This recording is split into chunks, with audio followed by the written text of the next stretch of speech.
Seandainya PDIP kalah di Jakarta, konspirasi dan kekacauan pasti muncul seolah-olah dunia sedang berusaha menjatuhkan mereka. Tapi kenyataannya kemenangan ini cuma menunda cerita klasik yang sudah kita tahu. Jika hasil tak sesuai harapan, konspirasi dan campur tangan pihak-pihak tertentu, pasti keluar narasi yang muncul termasuk Jokowi yang biasanya dijadikan kambing hitam. Setiap mereka seolah-olah lupa bahwa dalam politik bukan hanya kemenangan yang patut dirayakan, tapi juga bagaimana kita menerima kekurangan dengan lapang dada, introspeksi, dan memperbaiki diri. Padahal kalau mereka kalah mestinya mereka bisa belajar dari kekalahan itu, dari drama ke drama tuduhan sampai semua orang di luar PDIP jadi sasaran empuk. Tidak adanya gugatan terhadap kemenangan pasangan Pramono Anung Rano Karno di Pilkada 2024. Dengan nada penuh terima kasih dan kebanggaan seolah-olah kemenangan ini adalah hasil dari kerja keras. Politik yang sudah terlatih sebuah drama yang sering dimainkan oleh mereka yang terbiasa menang dan ingin menampilkan citra sebagai pemenang yang elegan. Coba bayangkan sejenak, langsung menggelar drama dengan dan menyalahkan segalanya.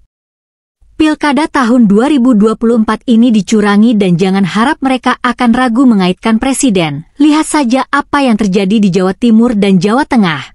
Seperti menyalahkan keadaan daripada melihat kesalahan yang ada di dalam diri mereka sendiri. Ini bukan soal demokrasi atau kejujuran. Ini soal siapa yang bisa bermain dalam arena politik dengan cara yang lebih rinci dan lebih pintar atas kemenangan mereka itu. Terdengar sangat mulia, selalu mulia, seakan-akan kemenangan ini bukanlah hasil dari kepentingan politik yang lebih besar. Seolah-olah kemenangan ini adalah murni hasil dari suara rakyat, bukan hasil dari kampanye yang penuh kalkulasi, permainan politik yang tak terlalu transparan. Mari kita berhenti sejenak, bangkit dan berjaya di tengah kepungan politik. Itu termasuk kemampuan untuk menggunakan kenyataan bahwa kecerdikan dalam memanfaatkan kekuatan yang ada. Semata-mata keberhasilan demokratis, mengapresiasi kerja keras seluruh pasangan calon PDIP, dan katanya terima kasih atas kerja keras seluruh tim pemenangan. Para pemilih, dan masyarakat pada umumnya karena pemilu serentak berjalan dengan lancar.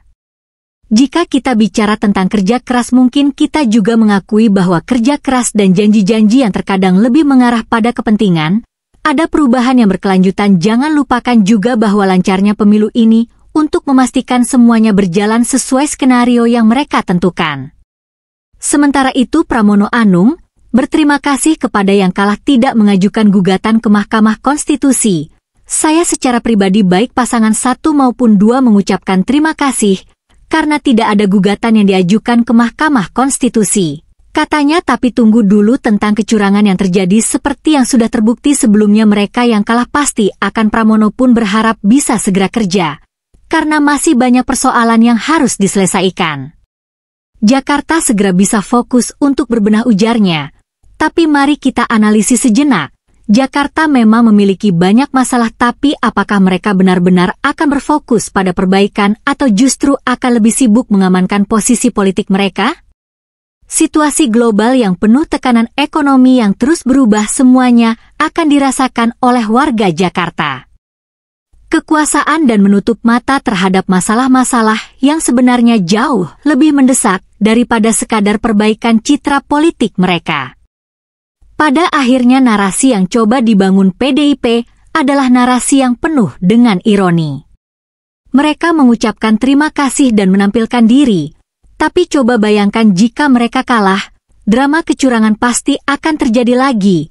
Sebagai pemain utama yang mencurangi kenyataan bahwa mereka hanya tahu bagaimana berpolitik ketika posisi mereka aman, ketika mereka menang. Biarkan saja untuk Jakarta mereka menang, kubu lawan tidak jadi menuntut di Mahkamah Konstitusi. Makanya narasinya berbeda sekali jika jagonya kalah di suatu daerah, selalu mencari kambing hitam untuk disalahkan. Seperti kekalah di Jawa Tengah, kandidat PDIP kalah, yang ada malah menyalahkan Jokowi, dikatakan cawe-cawe. Kita lihat saja, apakah Pramono dan Rano bisa memimpin Jakarta dengan baik? Kita akan saksikan bersama. Terima kasih sudah nonton, update terus berita-berita terbaru di Buat Makan TV. Sampai jumpa.